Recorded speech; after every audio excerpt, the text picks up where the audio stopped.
고수의 국어 강사 안종민입니다. 자, 오늘은 현대 시 1번 한번 해보겠습니다. 자, 여기 작품을 보니까 김소월의 초혼입니다. 김소월 작가는 진달래꽃으로 유명한 시인이죠.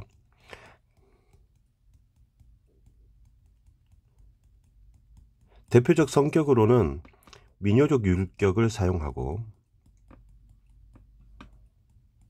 산이나 꽃과 같은 전통적 소재를 사용합니다. 새라든지. 민족적 율격은 사문보를 말합니다. 꽃이나 새, 산 이런 것을 사용합니다. 그 다음에 애상적 어조를 주조로 합니다. 슬프죠? 그리고 주제가 이별의 정한이 많습니다. 그래서 김소월을 민요시라고 합니다. 우리 아리랑이 있죠. 그래서 이런 특징을 가지고 있는 작가, 민요시 작가의 대표작 초혼이 나왔습니다. 초혼은 초인종 할 때 부르다 초자이고요. 그 다음에 혼은 영혼, 그럼 영혼을 부른다 이런 뜻을 가지고 있는데, 우리나라 전통 상례의식 중에 사람이 돌아가셨을 적에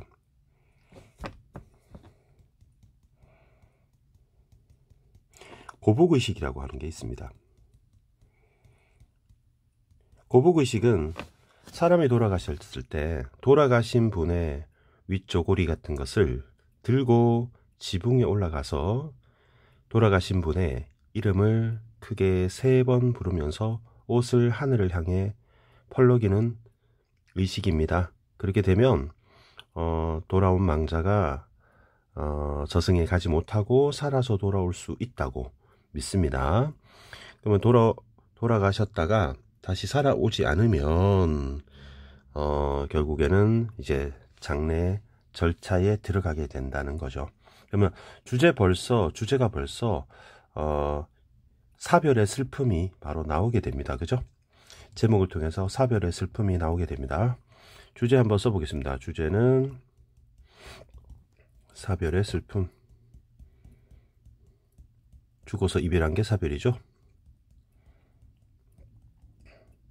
산산이 부서진 이름이여, 허공 중에 헤어진 이름이여, 불러도 주인 없는 이름이여, 부르다가 내가 죽을 이름이여. 그러면 망자의 이름을 부르고 있습니다. 근데 그 이름은 이제 육신이 돌아가셨기 때문에 산산이 부서졌다고 표현하고 있고, 허공 중에 이제 이별한 이름이고, 이제 주인이 없는 이름이 됐고, 내가 부르다가 죽을 것이라고 하고 절규하고 있습니다. 슬픔을 극대화해서 얘기하고 있죠. 심중에, 마음속에 남아있는 말 한마디, 이 말 한마디는 끝끝내 못했기 때문에 후회의 한을 느낄 수 있겠죠. 그 말 한마디는 결국 사랑하던 사람이여 라고 했으니까 이 말을 하지 못했다고 보면 좋을 것 같습니다. 붉은 해는 서산마루에 걸렸다. 그러면 서산마루에 걸린 것은 시간적 배경으로 저녁이다. 해가 서쪽에서 지니까, 그죠? 이렇게 됩니다. 그다음에 사슴의 무리도 슬피 운다. 사슴이 운다고 표현했어요. 부정적으로 얘기했죠. 서산마루에 걸리는 것도 하강적 이미지로서 부정적입니다. 떨어져 나간 산 위에서 나는 그대의 이름을 부르노라. 원래 지붕에 올라서 이름을 부른 것을 고복의시라고 한다면, 이 경우에는 산 위에서 부르고 있네요. 자, 쌤이 그림 한번 그려볼게요. 쌤이 땅을 그렸고요. 산을 그렸습니다. 그리고 해는 지금 지고 있어요. 해는 지고 있어요. 그럼 화자는 산 위에 올라갔습니다. 산 위에 올라가서 그의 이름을 부르고 있습니다.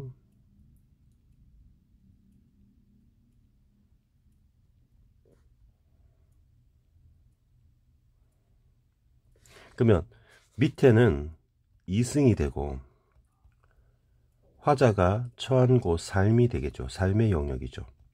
그러면 하늘나라로 간 저승은 바로 그대가 떠난 곳이 되겠죠. 죽음의 세상 그대. 그러면 내가 여기서 누구야 라고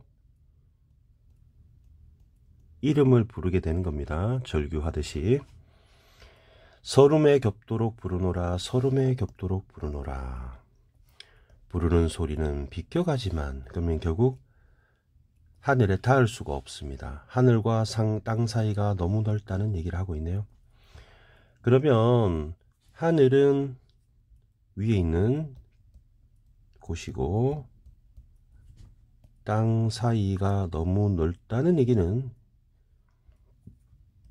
하늘과 땅 사이 그리면 이승과 저승의 거리감을 말하는 것이죠. 그럼 이 소리가 이렇게 하늘에 닿는 것이 아니고 결국 비껴간다고 하니까 닿을 수 없다가 되는 겁니다. 결국 거리감을 통해서 단절이 되어 있고 소통이 불가한 것에 대한 안타까움을 말하는 것이죠. 선체로 이 자리에 돌이 되어도 이때 돌은 신라의 박지상이 일본에 건너가게 됐을 때 그의 아내, 박지상의 아내가 남편을 기다리다가 돌이 되었다는 망부석 설화를 사용한 겁니다. 망부석 설화를 빌려 썼습니다. 부르다가 내가 죽을 이름이여 사랑하던 그 사람이여 하고 끝났습니다. 자, 그러면 화자 대상 상황 심리를 정리해 볼까요? 이 시의 화자는 나입니다. 나는 표면적으로 드러나 있습니다. 대상은 그대가 되겠죠. 상황은 그대는 어떻게 돌아가셨는지 모르지만 돌아가셨고 나는 산 위에서 그대의 이름을 부르고 있습니다. 호명하고 있어요. 심리는 슬픔, 회환, 그리움 이런 것들이 주제가 되겠죠. 그래서 역시 예상대로 이별의 슬픔이 되겠습니다. 자, 표현 한번 살펴보겠습니다. 표현을 보니까 이렇게 반복이 많이 있어요.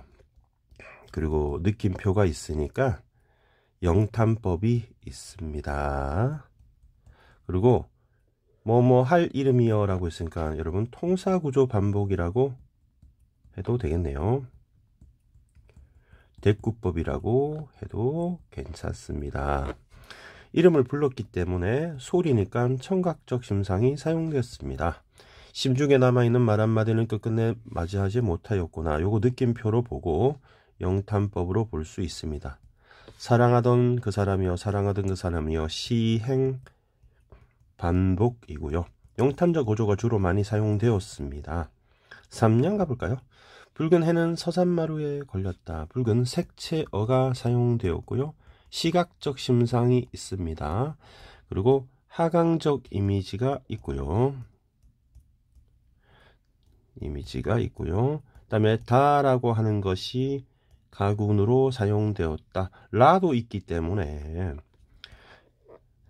아가 가군으로 사용되었다. 우리 랩으로 따지면 라임이죠. 라임이 가군입니다. 그 다음에 슬피 운다. 이거 청각적 심상입니다. 그리고 사슴은 슬피 우는 게 아니라 사슴의 무리에다가 화자의 감정을 집어넣은 거예요. 그래서 객관적 상관물이 되겠죠. 그럼 화자의 감정을 집어넣었기 때문에 감정이입이 되겠습니다. 떨어져 나간 산 위에서 나는 그대의 이름을 부르노라. 그러면 산 위는 화자가 조금이라도 저승에 있는 그대의 곁에 가까이 가려는 노력으로 볼 수 있습니다. 결국 그 노력의 보상을 충분히 받지 못하죠. 왜냐하면 소리가 비껴가기 때문에. 나는 그대 이름을 부르노라. 서름에 겹도록 부르노라. 서름에 겹도록 부르노라. 반복이 있고요. 부르는 소리는 비껴간다고 되어 있습니다. 소리니까 청각적 심상이고요. 하늘과 땅 사이가 너무 넓구나. 영탄법이 있습니다. 선찰이 이 자리 망부석 설화 차용한 것도 특징이 될 수 있고요. 부르다가 내가 죽을 이름이야 하고 반복이 주로 많습니다. 문제 하나만 살펴볼까요? 첫 번째 문제 가나 공통점에 해당되는 문제인데요. 해당되는 문제 보겠습니다. 자연현상과 인간의 삶을 대비했다. 자연은 좋은데 인간은 안 좋다든지 이런 식으로 나온 건 없습니다. 그 다음에 2번 일단은 가는 해당되고요. 가는 해당됩니다. 그 다음에 계절감을 들으라는 이거 없습니다. 그 다음에 4번도 우리 산산이 부서진 이름이야. 반복됐죠. 점층을 통해서 내적 갈등 없습니다. 그래서 일단 1번, 3번, 5번을 소거하겠습니다. 이번 문제의 기억은 산 위에 올라간 거예요. 산 위에 올라갔다면 화자가 스스로 찾은 수직적 공간이죠. 화자의 태도 변하지 않고요. 가상의 공간이 아닙니다. 다른 세계에 존재하는 대상과 소통이 시도되고 있습니다. 그리고 미래를 예측한다는 것은 헛소리가 되겠네요. 그러면 이 문제, 2번 문제 역시 소거를 했더니 2개가 남았습니다. 그래서 1번하고 4번이 남았고요. 그 다음에 3번 문제에서 우리 보기는 지인이 죽어서 화자가 그리워하고 슬픔을 드러내고 있는데 우리 저승에 있는 지인과 소통을 시도하고 인연을 이어가려고 하지만 단절되어 있어서 부정적 상황을 대응한다 이런 말이 나와 있습니다. 자 그러면 지인의 죽음으로 화자의 처절한 슬픔이 형상화되어 있다. 맞는 말이네요. 그죠? 그 다음에 비껴가지만은 이승과 저승이 단절됐다는 거죠. 선찰이 이 자리에 돌이 되어도는 인연을 이어가고자 하는 화자의 기대가 담겨있다. 돌이 된다고 돌이 되면 죽는 거잖아요. 그 선체로 인연을 이어가기 위해서 돌이 되겠다고 말한 거는 아닌 것 같습니다. 그죠? 이거는 아닌 것 같습니다. 정답 5번으로 보이는데요. 그건 나를 통해서 이따 확인하기로 하고요. 자, 일단 초음 강의를 이렇게 마치고요. 이어서 선생님이 두 번째 작품 박목월의 이별가 강의 올려드리겠습니다. 감사합니다.